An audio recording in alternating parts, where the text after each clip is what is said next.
Chers amis, aujourd'hui il y a du soleil. Peut-être que pour mes yeux, il vaudrait mieux qu'il n'y en ait pas tellement ça me brûle. Non mais c'est vraiment impressionnant. Je suis, euh, je suis, euh, J'en suis choquée, je peux dire ça. Eh bien, bulletin de mise au point, re. Ah mais il y en a qui veulent pas comprendre, hein. Mais je crois plutôt que c'est une question émotionnelle. Alors, vous saurez, si jamais je n'ai pas le temps de répondre à votre demande. Parce que quand il n'y a qu'une seule personne qui vous écrit pour quelque chose qui vous demande de la réflexion, de la recherche, et que c'est quelqu'un que vous aimez bien, ou que vous voulez ménager, j'en sais rien, vous allez lui répondre. Mais s'il y en avait tout le temps, et si en plus ces gens-là, vous ne les connaissez pas, vous dites, ben non, mais si je réponds à tous les gens qui me demandent quelque chose, qui est en plus pas vraiment pertinent, qui est un peu, alors que vous ne vous êtes jamais engagé à répondre à tout le monde et à prendre le temps de la recherche et de la réflexion pour répondre à chacun, bah vous vous dites, bah non, non, je vais y laisser tout mon temps libre, quoi. En fait, j'ai pas envie de faire ça. Donc, j'ai fait un petit mot, une petite réponse, parce qu'au lieu de ne pas répondre, et comme ça, les gens savent pas si j'ai pas eu le message, des fois, ils renvoient leur message complètement hors sujet plusieurs fois. Donc, soit c'est parce que c'est hors sujet, soit c'est parce que je ne peux pas, ou j'ai pas envie de prendre mon temps, tout mon temps. Je vous ai dit que je ne faisais pas de service après-vente des émissions. Je l'ai dit déjà, je sais pas, une bonne dizaine de fois, je ne fais pas le service après-vente. Ni dans la documentation, ni dans le suivi psychologique. Ah, je voudrais parler avec toi, ta dernière émission, tout ce que tu dis, ça m'a beaucoup intéressé, mais je voudrais vraiment apporter... Ouais, mais moi, je vous ai pas demandé ça. C'est pas ma demande, c'est la vôtre. Donc, pour qu'il y ait une relation, il faut que les deux veuillent la même chose. Alors, quand, comme ça, il y a un hiatus, il y a une mécompréhension de à quoi s'adresse le courriel, ben, j'envoie ce petit mot. Et essentiellement, il dit aussi... D'accord, je vous ai donné toutes ces émissions. C'est soit du divertissement, soit de l'aide à la réflexion, soit de l'aide psychologique, soit, je ne sais pas, comme vous voulez l'utiliser. Mais c'est donné, c'est offert. Et vous donnez quoi? Parce que c'est les gens qui demandent en plus de ce qui a été donné, alors qu'on ne se connaît pas. Bon, alors donc il y a encore des personnages que ça choque, parce que le gars n'a pas eu sa réponse. Alors le gars me tutoie et en 2 phrases, en fait, il veut tout connaître sur mes dossiers. En plus, il n'a pas vraiment écouté, donc il n'a pas tout à fait compris. Donc, ouais, il a compris ce qu'il a compris.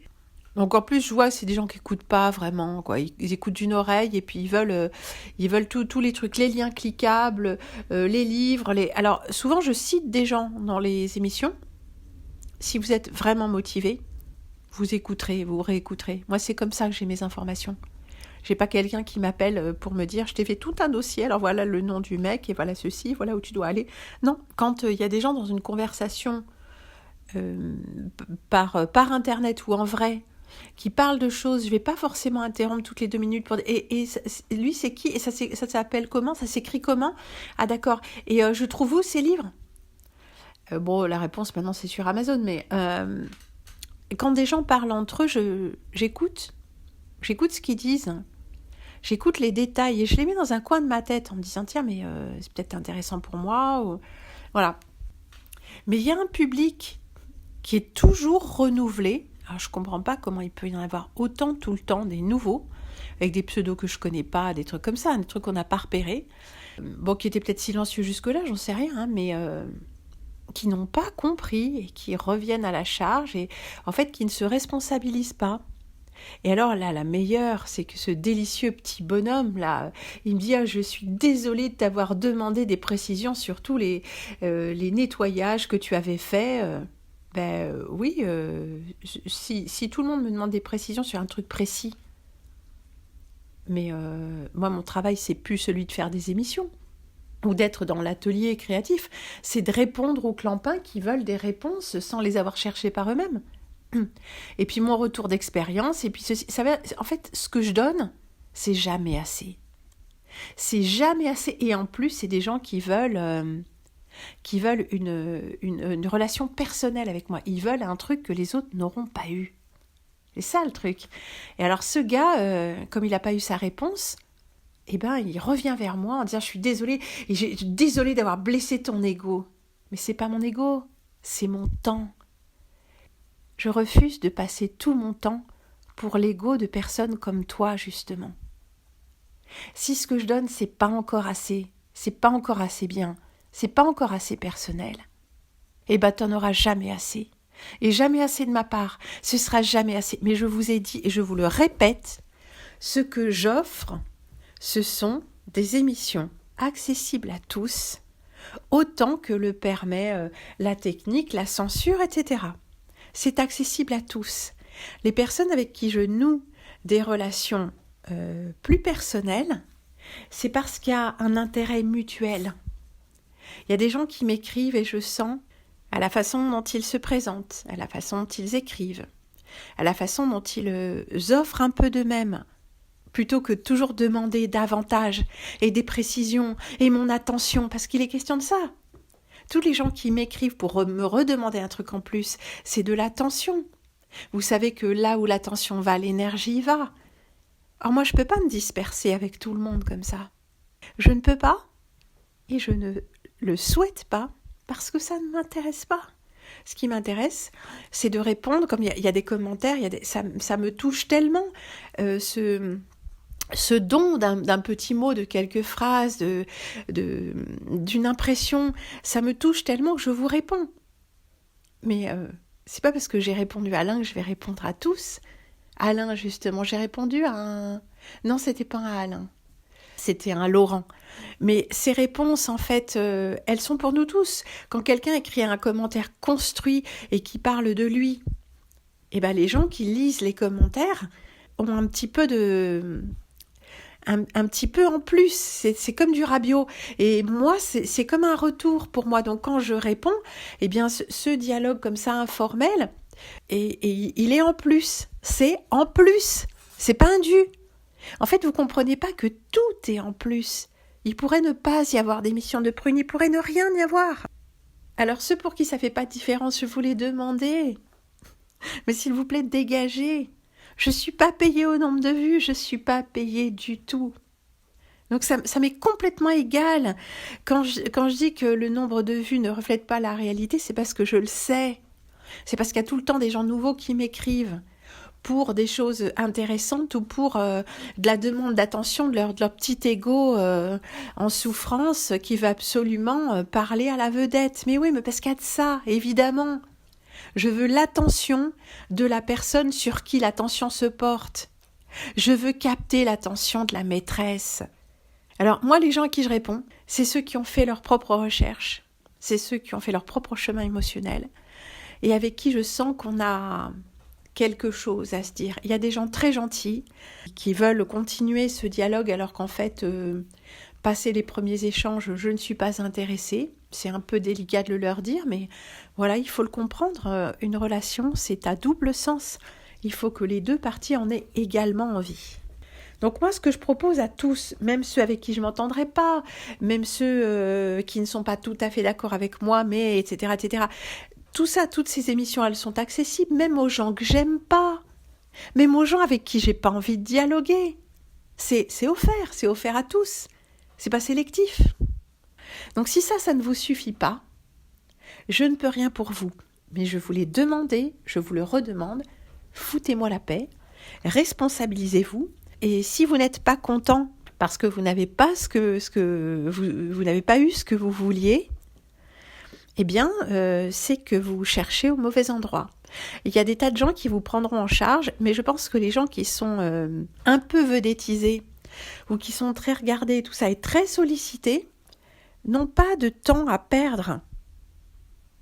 Notre temps à chacun est un temps de conscience que nous utilisons comme nous le voulons. Alors peut-être que ces personnages-là, ils sont tellement habitués à se faire pomper leur énergie par leurs enfants, par leur mari, par leur patron, par leurs clients, tout ça, qu'ils trouvent ça normal que d'autres se fassent également pomper par des demandes unilatérales. Mais essayez de comprendre essayez de grandir un peu. Je m'adresse au personnage comme celui qui a été vraiment blessé dans son orgueil, que je ne lui ai pas répondu personnellement. Alors je vous le répète, je ne réponds pas aux demandes personnelles. Je réponds quand j'ai le temps, la possibilité et qu'il y a un intérêt mutuel, de l'intérêt intellectuel, quand c'est mal adressé, il y a une exigence implicite, des gens qui me tutoient, mais comme si on était potes et que par conséquent, je devais répondre, parce qu'on est potes, parce qu'on s'aime bien, mais moi je vous connais pas. J'ai pas besoin que vous me disiez vous, mais quand c'est le tutoiement, plus une présentation très cavalière, plus une demande et une exigence que je vous réponde, là il y a aucune chance. Il y a aucune chance. Et si vous ne pouvez pas le comprendre, c'est donc qu'il y a aucune raison que j'entre en contact avec vous. Mais des emmerdeurs et des gens blessés dans leur orgueil, qui voulaient mon attention et qui ne l'ont pas eu, ça a été depuis le début. Des gens avec qui même j'avais noué des relations intéressantes, et il y a cet effet pervers de ces personnes qui pensent qu'elles doivent plus ou moins faire mon éducation ou me recadrer, parce qu'il y a certaines choses que je pense mais qui sont pas justes.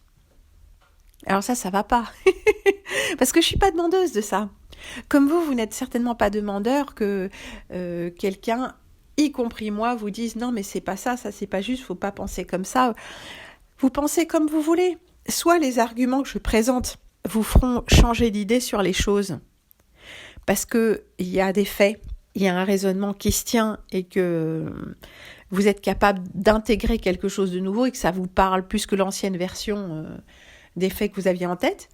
Soit vous n'êtes pas en recherche de ça. Donc vous pouvez m'écouter, mais ça reste distant. C'est pas une vraie personne qui vient vous chercher pour vous dire tu dois changer ta façon de penser, je vais te dire en quoi, parce que là tu as dit un truc qui va pas. Et il y a eu des gens comme ça au début. Donc en fait ça me prenait aussi beaucoup de temps, des conversations au téléphone interminables, et moi ça m'allait pas. Donc il y a beaucoup de gens effectivement qui veulent un moment d'entretien téléphonique avec moi.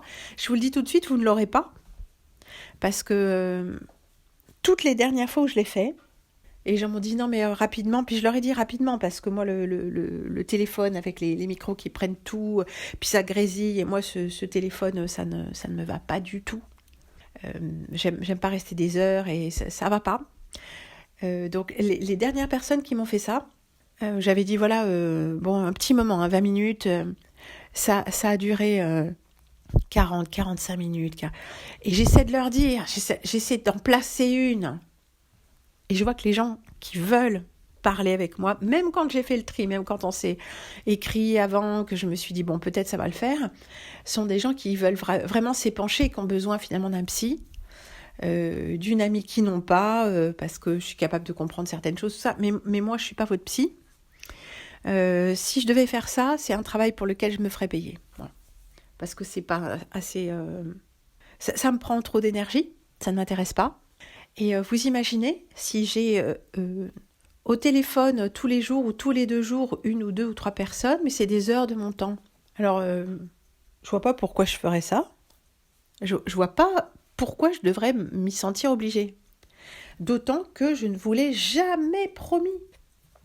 Alors, il y a des gens avec qui je suis devenue amie, et là, c'est très différent. C'est très différent parce que les amis, c'est quelque chose de rare, les vrais amis dans la vie. Les amis, pas juste les gens avec qui on a une communauté de vues ou dont on a envie de capter l'attention, mais les gens avec qui il y a un échange sur le même plan.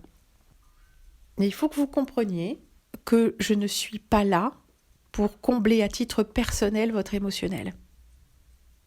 Il faudrait qu'on soit 1 millier de personnes comme moi, et là on pourrait se dispatcher le boulot, tout ça, si encore on avait envie de faire les assistantes sociales ou les psys.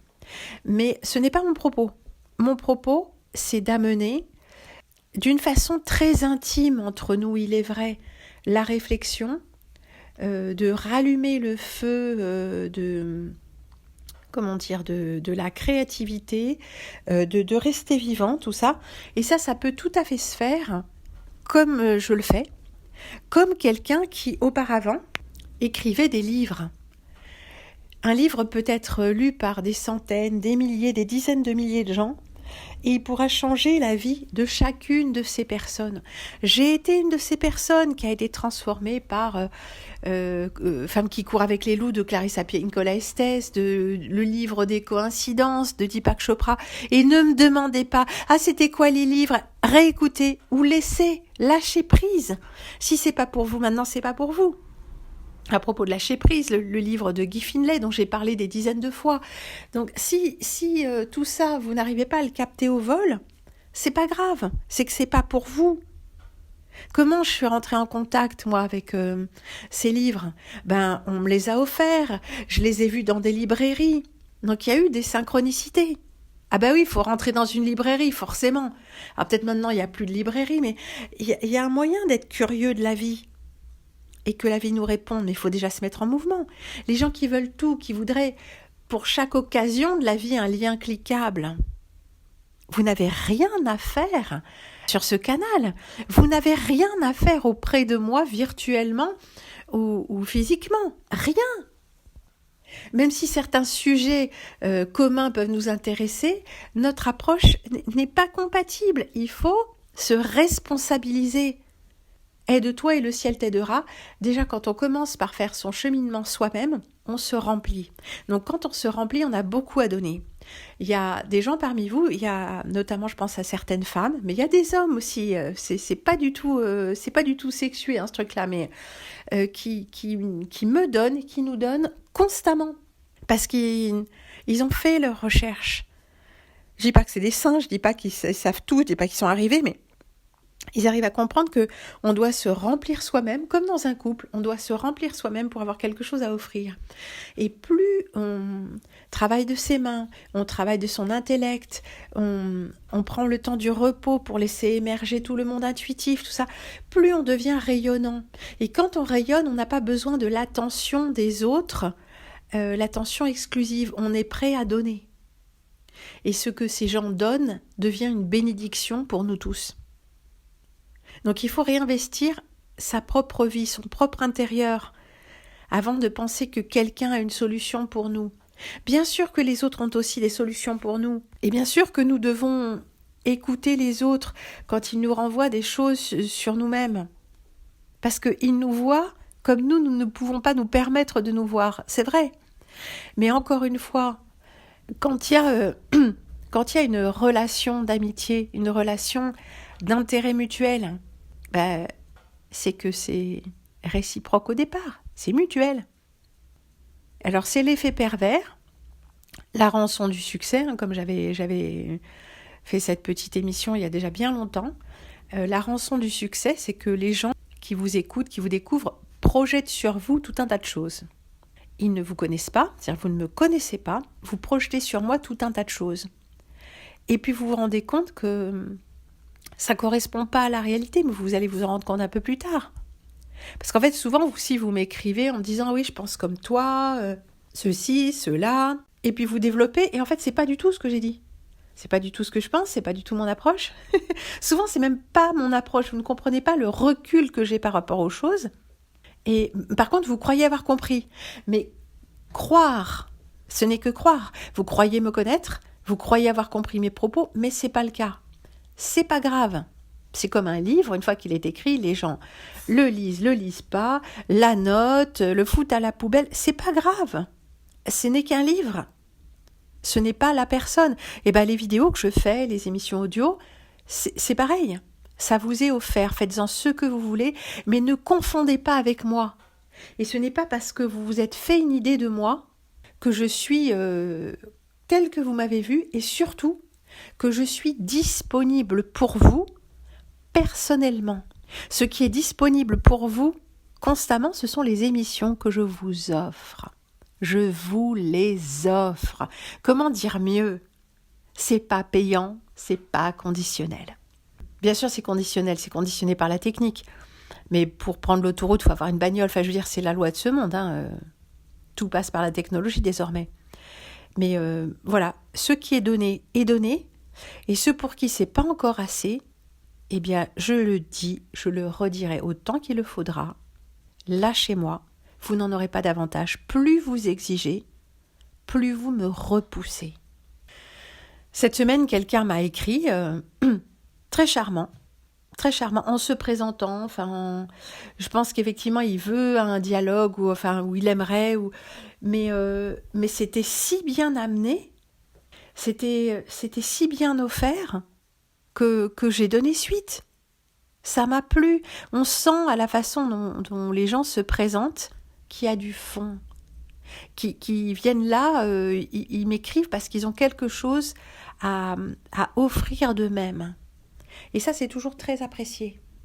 À chaque fois que vous me dites en quoi telle ou telle émission ou tel sujet ou la régularité de ma présence, etc., vous a aidé, vous a, je sais pas comment dire, vous a soutenu, a mis des mots sur une expérience de toute une vie, que vous vous sentiez très seul, tout ça, eh bien, je peux pas vous dire quelle récompense immense c'est.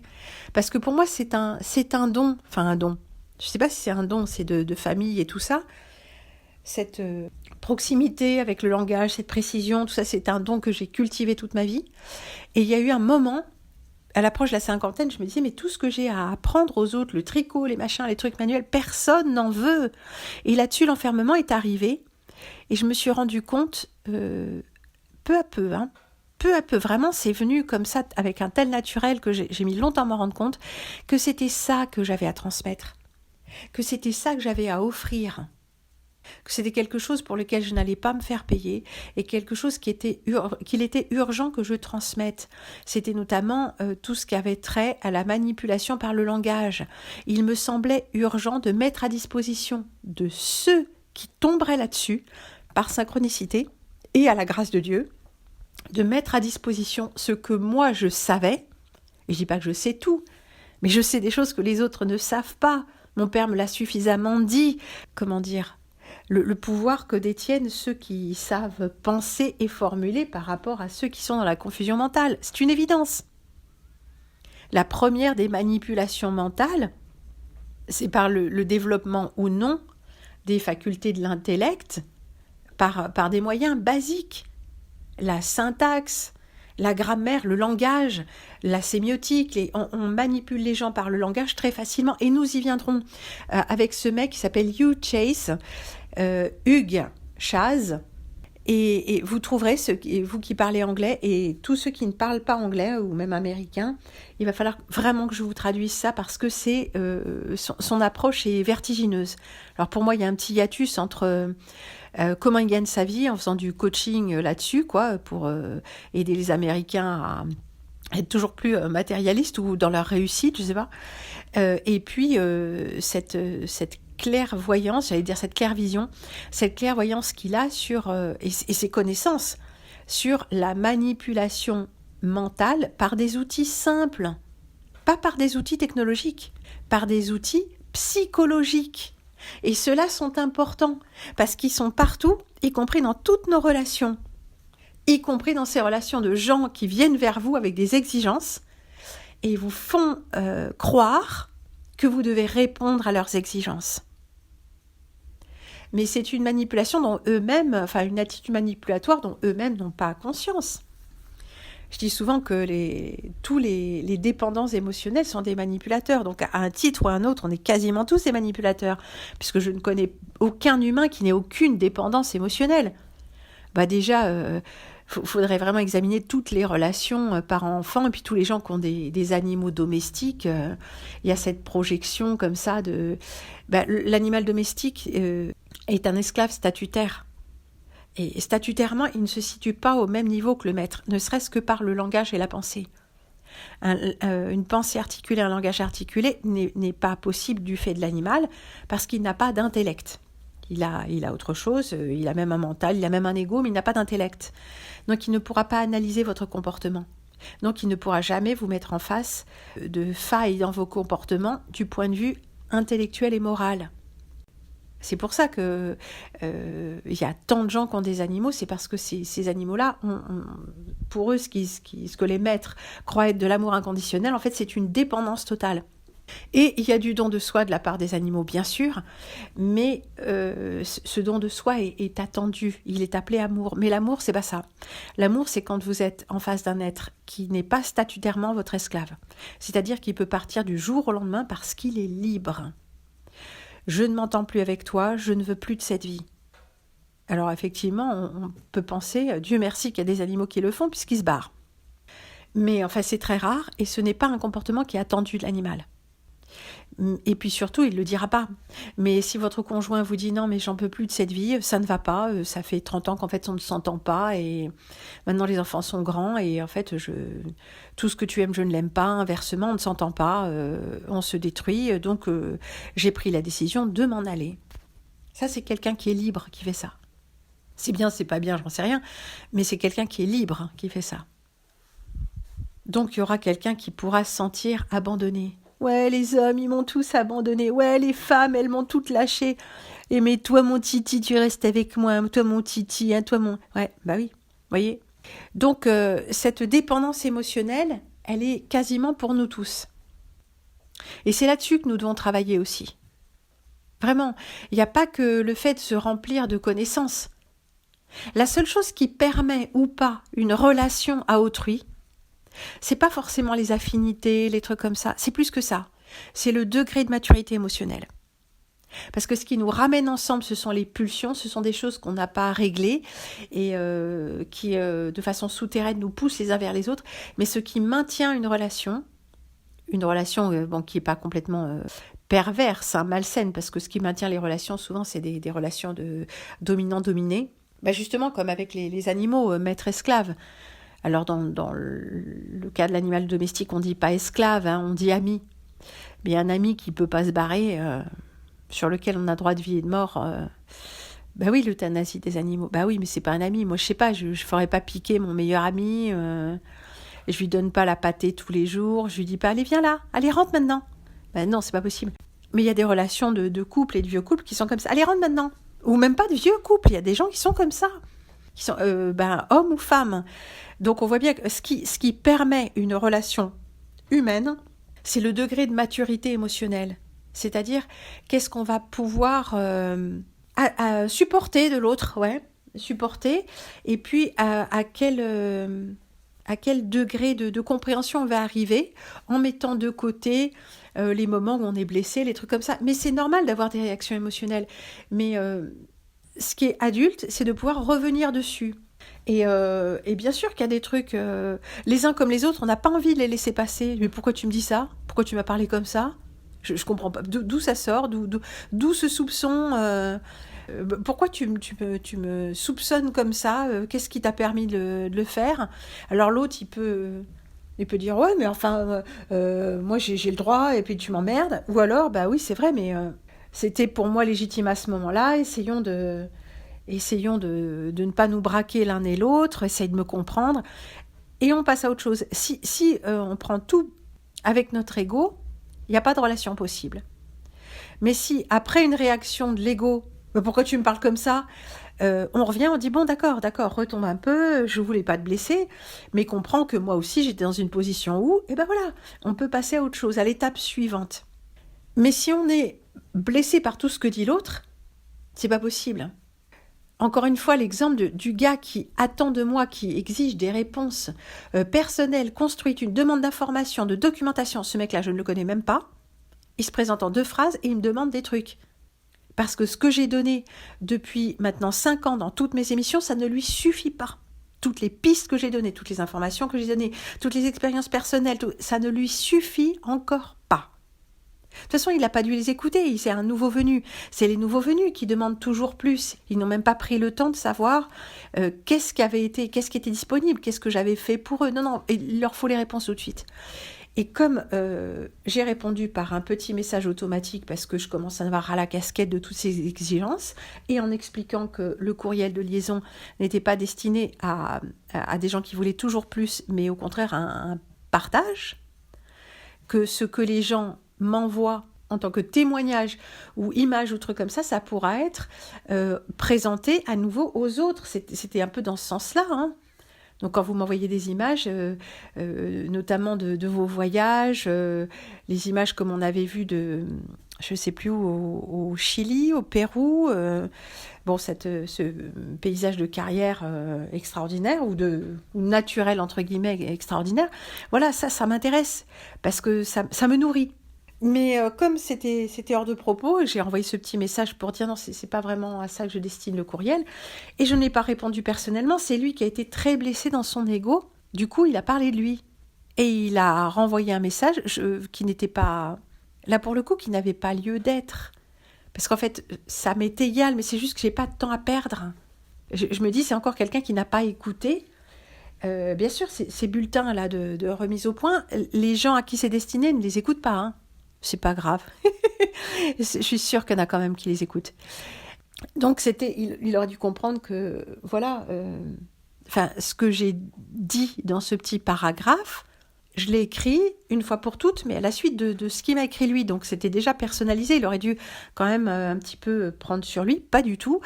Il a renvoyé un message pour me dire de façon ironique, qu'il était désolé d'avoir blessé mon ego.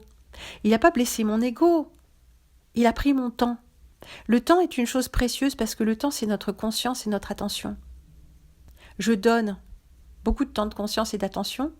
J'apprécie énormément quand on m'en offre un peu aussi. Des très beaux récits de rêves de notre amie Clarita qui fait des rêves magnifiques. Je ne vous les ai pas lus parce que c'est très personnel, mais je ne sais pas si elle serait d'accord pour ça, enfin surtout maintenant que j'ai dit que c'était elle, mais elle m'a envoyé des réflexions très intéressantes. Benoît aussi de Normandie.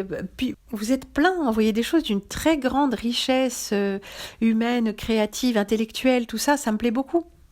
Donc voilà, je m'attends. Non, je ne m'y attends pas, mais je dois dire que je l'espère. Oui, puis maintenant, je m'attends un petit peu quand même avec tout ce que j'ai dit et tout ce que j'ai vu. Vous avez vu que je vous lis quand vous faites... de nombreuses réflexions sur certaines émissions. Souvent, c'est pas du tout celles auxquelles je m'attendais. Des réflexions personnelles, construites, poétiques. Je vous lis. Je fais même des émissions de courrier des spectateurs. C'est très souvent pas prévu, puisque c'est vraiment en fonction de comment vous avez réagi à telle ou telle émission. Donc ça, pour moi, c'est un cadeau. Parce que ces émissions-là, on pourrait dire que je me suis pas foulée. Bah si, quand même, ça me demande. Curieusement, ça fait partie de celles aussi qui me demandent vraiment du travail. Mais en temps. Mais je trouve vraiment important de prêter ma voix à toutes ces paroles tellement pleines de sens qui font écho à des paroles de ma part qui étaient également pleines de sens, que vous avez trouvées pleines de sens.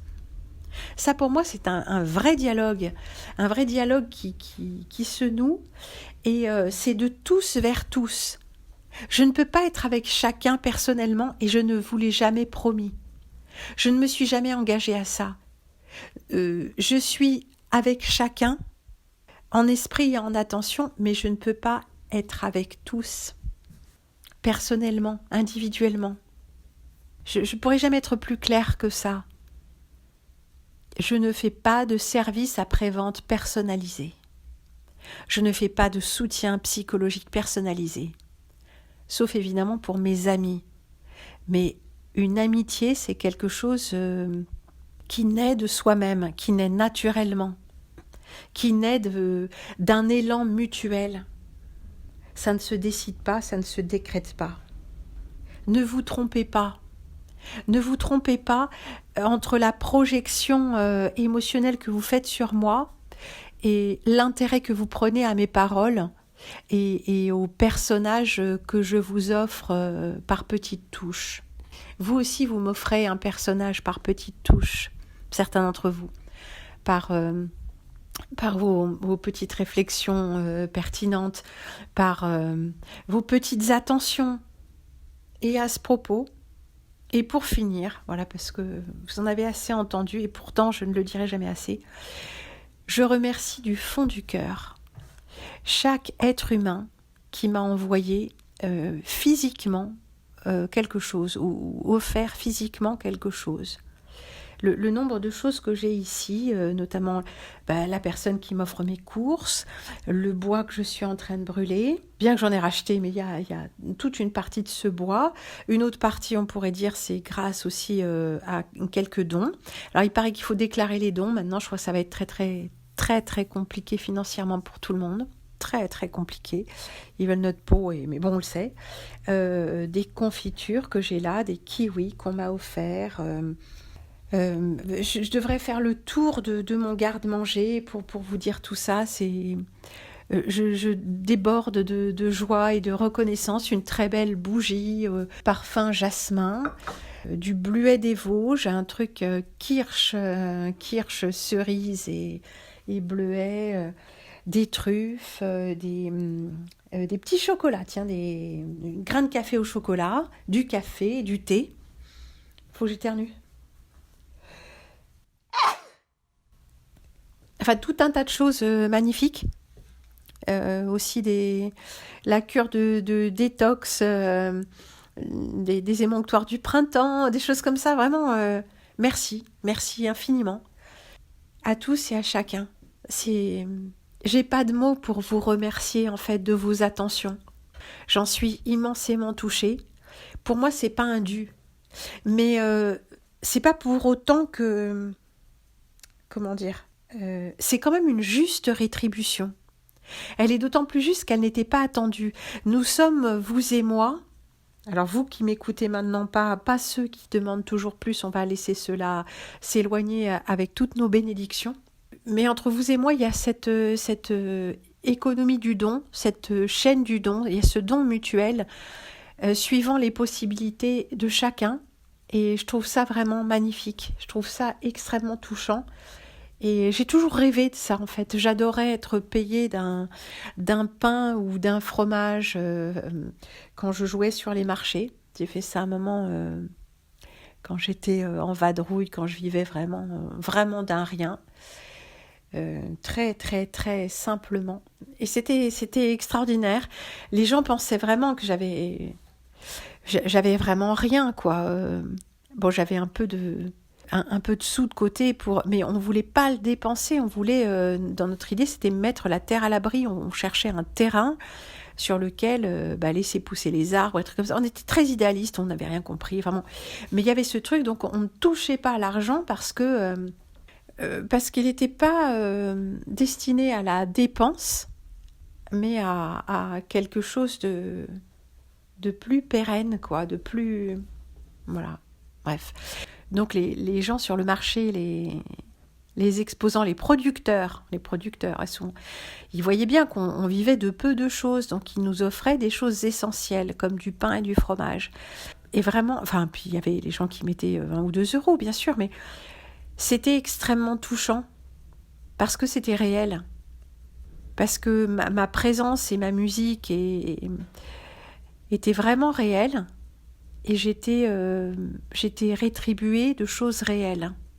Ça, pour moi, c'est vraiment essentiel, extrêmement important dans ce monde en perte de sens, que les choses réelles reviennent au centre de nos vies. C'est pour ça que je fais beaucoup de tricot. C'est pour ça que je fais beaucoup de choses à la main, ou alors je ne les fais pas. Voilà. C'était encore une fois un bulletin de tentative de mise au point. Et je sais que de toute façon, j'ai compris dans quel monde je vivais, j'ai compris au milieu de qui je vivais, en grande proportion.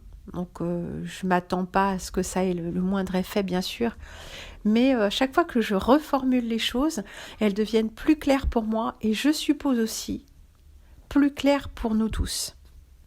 Ce qui nous permet de continuer à regarder vers le haut en ce qui concerne qui nous sommes. Chers amis, eh bien, si vous avez écouté ce petit bulletin, merci pour votre soutien psychologique. Et je pense que peut-être ça fait écho pour vous à des choses que vous vivez aussi. Ce décalage entre qui vous êtes et ce que ce monde vous renvoie constamment. Ouais, parce que j'ai remarqué, je me dis, Non mais c'est pas possible. Je fais des bulletins qui devraient les mettre hors d'eux, tout ça, et à chaque fois c'est oh merci, t'as tellement raison, ça m'a fait du bien, tu m'as fait rire, etc. Oh je me reconnais. Bon donc finalement à chaque fois que je suis vraiment authentique, bien pas bien, énervé pas énervé, vraiment authentique et que j'exprime même mon émotionnel, bah là où j'en suis quoi, sans faire semblant. En fait ça nous fait du bien à tous parce que ce monde nous envoie des injonctions contradictoires. De nous soumettre tout le temps, de nous soumettre à une image de qui nous devons être, de nous soumettre pour pas blesser les autres, et ça finit que on est plus nous-mêmes, on n'est plus personne. Tiens, Hugh Chase, il parle aussi de ça, nous en parlerons, je vous le promets, et je pense que je vais m'y mettre aujourd'hui, vu que la lumière est pas mal descendue, je ne sais pas si je pourrais vraiment travailler à ce que je voulais faire. Donc peut-être que ça va être un peu de traduction aujourd'hui. Je vous embrasse, je vous dis à très bientôt et je vous promets pour le coup cette traduction. Bise, merci.